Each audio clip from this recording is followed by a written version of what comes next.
कालू कौवा रानो चिड़िया के पास जाता है और रानो चिड़िया से कहता है, चिड़िया चिड़िया, मैं अभी अभी नदी के पास गया था। नदी में ऊपर तक पानी है और नदी के पास एक खाली खेत भी है। क्यों ना हम उस खाली खेत में कोई खेती करें। कौवे भैया, कितनी बार हमने पहले भी खेती की है, लेकिन तुम आलसी कौवे हो। तुम मेरे साथ काम तो करवाते नहीं हो और जब फसल बांटने की बारी आती है तो दौड़े चले आते हो।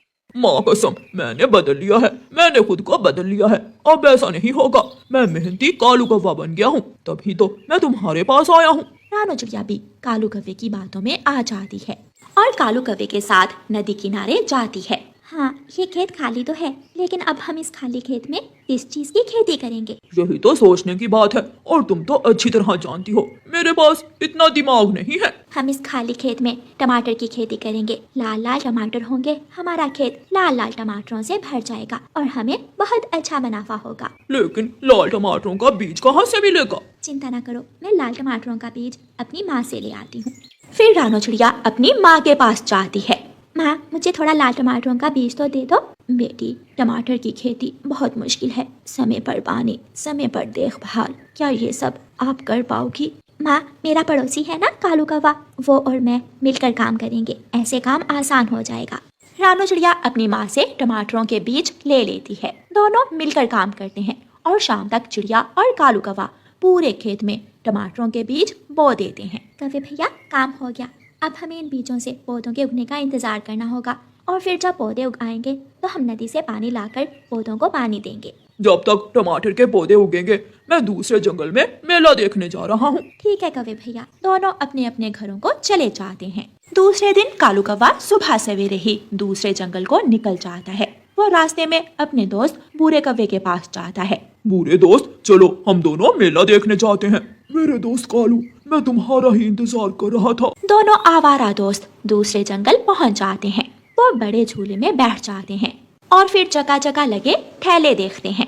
कालू, चलो उस मोटी बुलबुल से मिठाई छीन कर खाते हैं। बुलबुल मिठाई की दुकान से मिठाई लेकर खा रही थी कि कौवे पीछे से जाकर बुलबुल की मिठाई छीन लेते हैं। मेरी मिठाई मुझे वापस दो। मिठाई छीनी है, अगर शोर किया तो जान से जाओगी। कौवे कहते हैं हमें कौवे। वो सारा दिन मेला देखते हैं। ऐसे ही 2 दिन गुजर जाते हैं। रानो चिड़िया अपने खेत में जाती है। बीजों से छोटे छोटे टमाटर के पौधे उग चुके थे। रानो चिड़िया पौधों को पानी देती है। ये कालू का बच्चा अभी तक लौट कर नहीं आया। मुझे तो पहले ही पता था उस आलसी कौवे का, लेकिन फिर भी मैंने उस पर विश्वास किया। दोस्त बूढ़े, अब मुझे जाना चाहिए। मैंने अपनी पड़ोसन से हिस्सेदारी पर खेती की है। लाल टमाटर की फसल उगाई है हमने। मुझे रानो चिड़िया के साथ जाकर काम में मदद करनी है। मित्र, हम कौवों का मेहनत से क्या काम? घूमेंगे फिरेंगे, मौज मस्ती करेंगे। चलो बाहर वाले जंगल जाते हैं। कालू कौवा तो था ही आलसी। वो बूरे की बात मान लेता है और बूरे कौवे के साथ बाहर वाले जंगल चला जाता है। वहाँ तो हर पेड़ पर फल थे, फूल थे।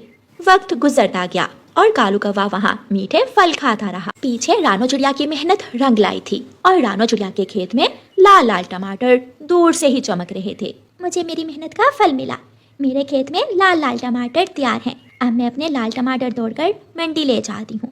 रानो चिड़िया उसी दिन अपने टमाटर तोड़ने का काम शुरू करती है। वो सारा दिन काम करती है और सारे टमाटर तोड़कर बैलगाड़ी पर लाद लेती है। सारा काम हो गया। अब मैं घर जाकर आराम करती हूँ और फिर कल सुबह सुबह अपने टमाटर लेकर मंडी पहुँच जाऊंगी। चिड़िया ऐसे ही करती है। वो रात अपने घर में गुजारती है और दूसरे दिन सुबह सवेरे ही लाल टमाटर लेकर मंडी पहुँच जाती है। चिड़िया के टमाटर हाथों हाथ बिक जाते हैं क्योंकि टमाटर ताज़ा और अच्छी तरह पके हुए थे।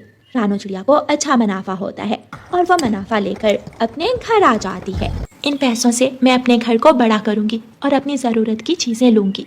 आखिर बहार कब तक रहती है? कालू कौवा और बुरा कौवा जिस जंगल में गए थे वहाँ बहार का मौसम खत्म हो जाता है और फिर बारिशें शुरू हो जाती हैं। दोस्त कालू, अब बारिश शुरू हो गई है और मैं बारिश के दिन अपने गांव वाले जंगल में माँ के पास गुजारता हूँ। मैं तो जा रहा हूँ और तुम बारिश के दिन कहाँ गुजारोगे? कालू कौवा वापस अपने जंगल उड़ता है। तेज बारिश में बहुत मुश्किल से कालू कौवा अपने जंगल वापस आता है। वो सीधा नदी के पास जाता है। टमाटर की फसल तो चिड़िया ने काट भी ली, लेकिन मेरा हिस्सा तो मुझे मिलना चाहिए। कौवा रानो चिड़िया के दरवाजे पर जाता है और रानो चिड़िया से कहता है, चिड़िया चिड़िया, मेरे हिस्से के टमाटर कहाँ हैं? कालू कौवे भाग जाओ यहाँ से, मुझे आराम करने दो। अब 2 महीने बाद तुम्हें अपने टमाटर और अपना हिस्सा याद आ गया। मैंने टमाटर मंडी बेच दिए हैं, लेकिन तुम्हें कुछ नहीं मिलेगा। अब मैं कहाँ जाऊँगा? मेरे पास ना पैसे हैं, ना फल, ना दाना, ना घर। वहाँ जाओ जहाँ इतने दिनों से गए हुए थे। कालू कौवा रोता हुआ वहाँ से चला जाता है और एक बड़े पेड़ के नीचे बैठकर अपनी गलती पर पछताता है। हाँ चिड़िया, तुमने सच कहा। अगर मैंने मेहनत की होती तो मुझे भी हिस्सा मिलता। मैंने समय बर्बाद किया घूमने में, सैर करने में। अब बुरा वक्त तो मुझे देखना ही है। फिर कालू कौवा वहाँ बैठा रोता रहता है और रानो चिड़िया अपने घर में बारिश का आनंद लेती है। प्यारे दोस्तों, इस कहानी को लाइक, अपने दोस्तों के साथ शेयर और चैनल को सब्सक्राइब करना बिल्कुल मत भूलना। आपका धन्यवाद।